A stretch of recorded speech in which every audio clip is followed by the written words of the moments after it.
आज आमच्याकडे बारणदेवची पूजा केलेली होती. म्हणजे सुमितचं लग्न आता आहे म्हटल्यानंतर देवकार्याला सुरुवात झालेली आहे आणि आज ना बाहेरचे देव जे असतात त्यांची पूजा आहे. तर घराबाहेर ही पूजा मांडलेली असते आणि त्यानंतर घरात ना ज्या सवाशीण बायका असतात त्यांना अशा प्रकारे आधी पैसा दिला जातो. पैसा देणं म्हणजे त्यांना सवाशीण म्हणून आपण त्यांचा मान केला जातो आणि त्यानंतर त्यांना एकत्र बसून जेवायला बसवायचं. म्हणजे एकाच पानामध्ये एकाच ताटामध्ये बसून त्या सगळ्या जेवतात.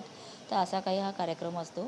तर आता सुरुवातीला ना आता जी पूजा बाहेर मांडलेली आहे तर तिथे नैवेद्य दाखवायचं. तर हे नैवेद्य ना वांग्याची भाजी असते केलेली आणि त्याच्यामध्ये ना आरती आणि फळे घातलेले असतात आणि तेच इथे दिवे म्हणून ठेवायचे.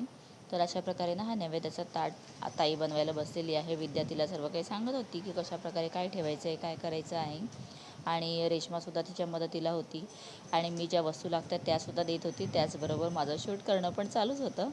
तर प्रत्येक जे म्हणजे आमच्याकडचं रिच्युअल आहे ना ते तुम्हाला प्रत्येक गोष्ट दाखवायला पाहावं आणि तुम्हाला दाखवावं अशी माझी इच्छा आहे. त्यामुळे मी सगळे छोटे छोटे सेगमेंट्स आहे ना तेवढे शूट करून घेते. त्याचबरोबर ना ह्याच्यातले मोठे व्लॉगसुद्धा मी अपलोड केलेले आहेत, ते पण तुम्ही पहा.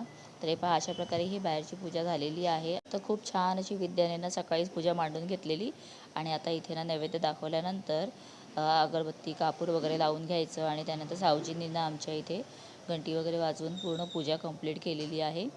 तर खूप छान आणि मस्त झाली पूजा. तर आता इथे 2 नवरदेव दिसत आहेत. त्यातलं नक्की कोणाचं लग्न आहे तुम्हाला हे पुढच्या मिनी व्लॉगमध्ये कळेलच. आय होप तुम्ही सुद्धा खूप उत्सुक आहात यासाठी.